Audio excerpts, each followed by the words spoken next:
From The Australian, here's What's on the Front. I'm Claire Harvey. It's Wednesday, November 12, 2025. Tasmania has followed the Northern Territory's lead by banning transgender inmates from women's prisons.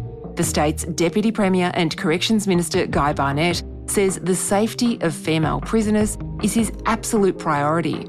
Today, legislators begin joining judges in trying to sort through big questions of gender and justice.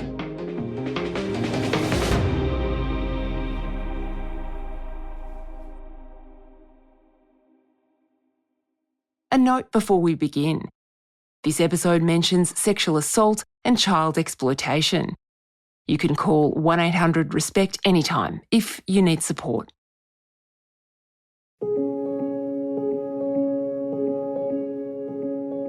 The question of how to deal with trans and gender diverse people has raised its head again. Earlier this week, The Australian published a story about the judge who led Australia's family court when it allowed liberalised access of puberty blockers to gender-distressed children. That judge, former Family Court Chief Justice Diana Bryant, now says it may be better for parliaments to step in and regulate how young people who are questioning their gender are treated in the health system.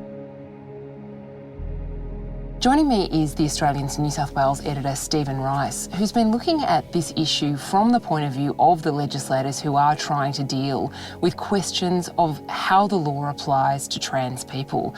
Ricey, you're looking at what happens when trans people find themselves in the criminal justice system. There's a case in Tasmania that's triggered the story that you've written today. Tell me what happened, first of all, in that case. This is a pretty horrifying case in Tasmania where a trans-identifying prisoner, so a biologically male prisoner who identifies as a woman, raped his own 3-year-old daughter in front of a camera and was sent to jail for 6 years with a 4-year minimum. He only served the 4 years before being let out on parole, breached his parole, was sent back into prison. And throughout this time, this prisoner has been demanding to be treated as a woman and to be placed in a woman's prison.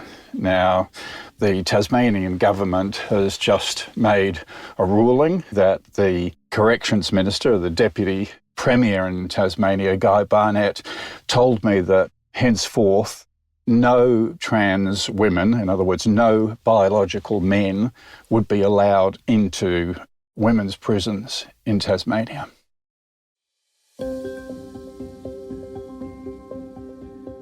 This follows a case in Victoria where the Victorian Premier, Jacinta Allan, was being asked questions that clearly made her very uncomfortable about a father who sexually abused his 5-year-old daughter and was being held in a Victorian prison because he now identified as a woman. You revealed that story in The Australian, Ricey. Where did that end up after we spoke about it on the front? Is that person still in a women's prison? Yes, as far as we know, that person is still in a women's prison. I mean, the problem here is just that there is actually a policy vacuum because politicians, by and large, do not want to deal with this. It's far easier for them. I mean, this is a political minefield. It's far easier for politicians to just say, look, these are dealt with on a case-by-case basis and we leave it to our prison administrators because we know they'll do the right thing and place these prisoners where they should be. That's all well and good until you get what we have now, which is a series of cases which brings that into question. You know, you have that terrible Victorian case that you've just mentioned with the person that the courts have called Hillary Maloney, who raped his 5-year-old child and nevertheless is now in a women's prison with women who don't want that person to be there. These are difficult issues, but Jacinta Allan, the Premier of Victoria, has effectively ignored the whole affair. She won't buy into it. She's put everything back onto her corrections minister, who, when you approach him, pushes it all back on her. It's, you know, as I say, there is a policy vacuum here. And the same thing has now recently happened in South Australia, where in a series of stories in The Australian, we revealed how several women prisoners had been attacked by a transgender prisoner, Krista Richards, a very notorious transgender prisoner who was formerly a would-be hitman and drug trafficker, a very violent man. And I've spoken to 3 different women who have been assaulted by Richards in jail. One of them very violently, digitally penetrated by Richards after being forced to share a cell with him.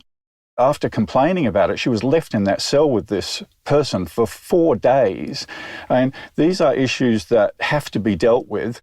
But when that was made public, that particular case, Peter Malinauskas, the Premier of South Australia, said it was a niche issue. He said he hadn't really brought his mind to bear on it. Well, that's nonsense. He was a corrections minister for 2 years. It is just nonsense. But as I say, the leaders of these states just will not address these issues. It is too difficult for them, but it shouldn't be. These are things that have to be addressed because trans women, biological men, some of them very violent, are being placed in cells with very vulnerable young women. The vulnerability of it is a really interesting part of this story, isn't it, Ricey? I think you and I have both been around journalism enough to know that there is an attitude out there among many members of the public that if someone has committed a crime and is sentenced to a custodial sentence, they kind of don't want to know. They want them to disappear from public view and to be dealt with in the correction system. There's low public sympathy for stories about deaths in custody or abusive conditions in custody or the danger that inmates face. But do you think that's part of why politicians struggle to grapple with this, that it seems like it's kind of a no-win for them? If they're seen to be standing up for prisoners, no one really cares? I think that is part of the issue. But also there is this wider issue that nobody wants to be seen to be transphobic. Nobody wants to be seen to be saying that a prisoner should be treated differently because they are transgender. But the reality is that nobody that I've ever spoken to in this area is transphobic. Most people are incredibly sympathetic to what most trans women, most trans men are going through. A lot of them are very vulnerable people and they need to be treated as vulnerable people in the prison system, but we can't care about them at the expense of vulnerable young women who are being placed in cells with very violent men.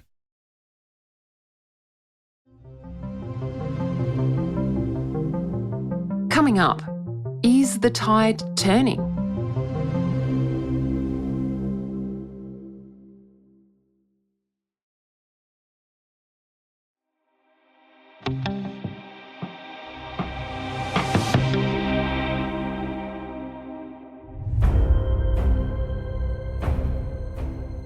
The story that I alluded to at the top of this episode about Family Court Justice Diana Bryant now expressing some concern about a ruling that she made which really changed the landscape in Australia, it sort of highlights one of the other questions about this conversation about trans people, doesn't it? That although in many families in Australia, people who are questioning their gender identity are just trying to get on with life, just trying to survive. Their parents are just trying to keep them alive, keep them happy, keep them going to school. And yet, in situations where there's perhaps a family breakdown, mum and dad are breaking up, the question of how the child should be treated medically ends up in the family court, and then a judge is making a decision about it. Are we ever going to get good policy if family court judges are making decisions case by case that then have big implications for everyone else? Yeah, look, I don't think anybody envies family court judges who are having to make these very difficult decisions. But at the end of the day, they have to be based on the science. They have to be based on the best medical knowledge. And what we're discovering is that some so-called experts are using the science very selectively. It's hard to probably do science about this group of people, isn't it? Because it's a tiny group of people who are identifying as gender diverse or say that they're a different gender to the one that they were born with. It's not surprising that extrapolating from their experience, which may well be overlaid with neurodiversity or other kinds of mental health situations, policy to apply to everyone, it's a very blunt instrument, isn't it? it is a very blunt instrument, and as I say, you wouldn't be in the shoes of some of these family court judges for quids. But at the end of the day, you can't just make these decisions on the basis of what the child wants. It has to be looked at on the basis of what the medical science is and what the parents are seeking for their children.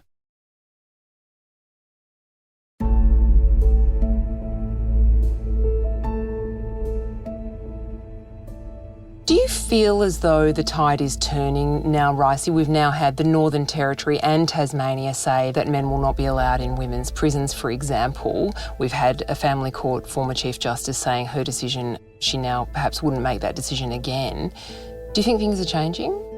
I don't know. They're definitely changing overseas. I mean, we've seen big changes in places like the UK, where the High Court there has made the decision that there can only be two sexes, male and female.